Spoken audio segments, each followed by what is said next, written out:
A long time ago, a video was published on this site called The 10 Biggest Spots in Extreme Rules History. It was my first video for What Culture, and just over 1 year later, here we are. Extreme Rules is once again around the corner, except now I'm twice as popular as Jesus and 10 times as rich. Isn't time magical? Well, considering we've covered extreme moments from Extreme Rules, and last year's pay-per-view didn't really add that much, except an admittedly pretty sweet chokeslam through some tables, let's look at the most insane and spot-filled bouts of all time. Honorable mention, I talk about it all the time, so Cactus Jack versus Triple H at Royal Rumble 2000 won't be on this list, but I love it forever. I'm Adam from WhatCulture.com, and here are the 10 most extreme WWE matches ever.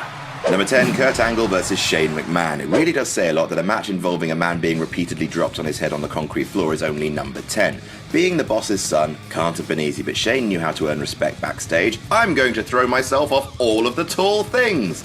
All the tall things. Sorry. SummerSlam 2000, Backlash 2001. These were bad times to be a spine, but if you want to talk Shane's extremist match, that would be his match with Kurt Angle at King of the Ring 2001. Shane was smashed through glass, cut to buggery, Shooting Star pressed himself through a trash can, and yeah, the infamous botch, being belly to belly into glass that didn't break before dropping to the ground onto his damn head. It's genuinely hard to watch at points, but credit to Shane, he wouldn't let Angle drop the spot, shouting and swearing at him to repeatedly throw him into the glass until it broke. The first pain took 2 attempts. The second pain took 3. Jesus, Mary, and Joseph. Number 9, TLC 2. In wrestling terminology, a spot fest is a match with lots of daredevilry and high-impact moves, but very little actual storytelling. The term spot fest is a compliment or an insult, depending on your personal tastes, but what's objective is this. TLC 2 is the biggest damn spot fest of all time. At WrestleMania X7, the Adam Blampied of WrestleManias, the Dudleys, the Hardys, and Edge and Christian put on one of the Captain Crunchiest matches of all time. Jeff being speared off the ladder, Lita wrecking Spike Dudley with a chair shot and then boobs,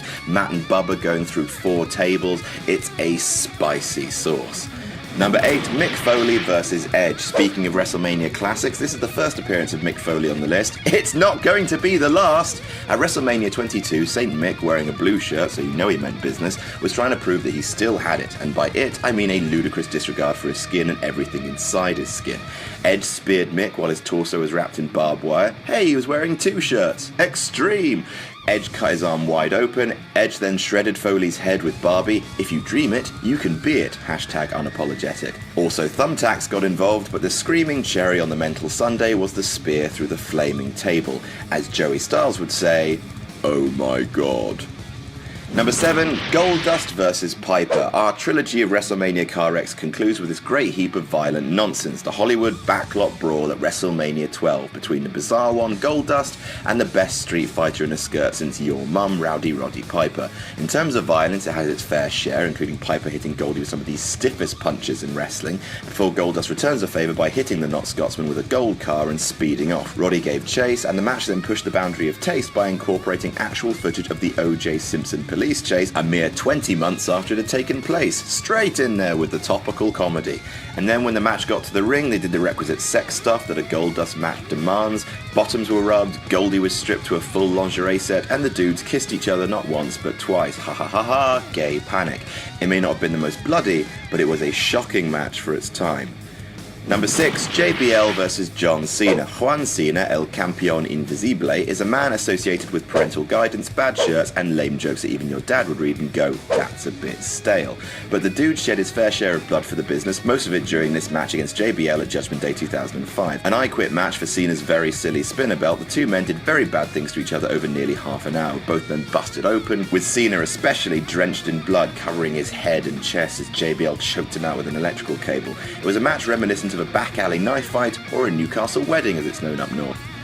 Number 5, Tommy Dreamer and the Sandman versus the Dudleys. ECW, for all the Tiny Tots and Jack G. Kings watching this video, was a wrestling promotion from the 90s full of beer-filled men cracking a furniture warehouse over each other's heads. Also, New Jack lived there, him and his crazy knives. Extreme ECW matches would be a list unto itself, but let's focus on one from actual WWE pay-per-views. One Night Stand was the first and best use of ECW on WWE programming. They gave Paul Heyman free reign to give his extremely crappy wrestling one last hurrah, and it was a visceral, angry bellow of a show, raw and passionate and bloody. The final match on the card was drenched with the red stuff and nostalgia, and it was this: Tommy Dreamer and the Sandman teaming up on the Dudleys. The match starts with Dreamy and Sandy licking beer off the boobs of women at ringside. It escalates into a brawl with BWO, Axel Rotten and Balls Mahoney, RIP both, Kid Cash doing a monster flip. Then in the match, Dreamy takes a cheese grater to the head, canes, ladders, a barbed wire tumbleweed ball comes into play, the Impact players show up, there's a powerbomb through a flaming table. It's all of ECW in 20 minutes, basically. Number 4, Randy Orton versus Cactus Jack. Mick Foley, good to see you again, I think. Backlash 2004, it's another hardcore match starring Mrs. Foley's baby boy, and this time he's severely shortening the career of Randall Orton. Mickles donned his Cactus Jack persona like Jason putting on his hockey mask and took it to the legend killer with all sorts of toys. Most of the match was basically just a threesome with Barbie, Randy and Mick. Then out came trash cans, thumbtacks, trips off the stage through some plywood, and hell, why not barbed wire boards? What a jolly old time. Seeing Orton's bare back landing on the thumbtacks, seeing them sticking into his arms and his fingers was damn sickening. Number 3, Eddie Guerrero versus JBL. Speaking of sickening, this may not have the most hardcore spots of all the matches on this list, but it may be the hardest to watch. Judgment Day 2004 and the site of the most infamous botched blade job of all time. JBL struck Eddie with a chair shot and Guerrero bladed way too deep, nicking an artery in his forehead. He lost so much claret that he went into shock backstage, requiring a blood transfusion. Ugh, look at this. Look at it. Just look at... There. Number 2, Mankind versus The Rock, I Quit match. Hey, talking of unprotected chair shots to the head, this match is also an uncomfortable watch. At the Royal Rumble 1999, Mankind, yep, Mick again, puts his WWF title on the line against The Rock in an utterly brutal match. Foley took a bump from an elevated seating level onto a bunch of speakers, kayfabe knocked out the lights in the arena, but the truly extreme spot came later, with The Rock repeatedly striking Mankind with chair shots. But Rock, that's where his brain lives. It doesn't matter where his brain lives. Foley's hands were handcuffed behind his back and he couldn't protect himself even at all from the 11 damn chair shots off his dome. In the end, the assault split his head open. It's horrible, horrible stuff. Number 1, Mankind versus Undertaker, Hell in a Cell. He flew off the cell. He flew through the cell. Thumbtacks, chairs. The man's goddamn tooth went through his goddamn lip and goddamn lodged in his goddamn nose. Why would any of us... Happy Extreme Rules anniversary, everybody. And that's our list. Did we miss any out? Tell us about it in the comments. Don't forget to like, share, and subscribe. You can follow me on Twitter here. I'm Adam from WhatCulture.com, and I'll see you soon.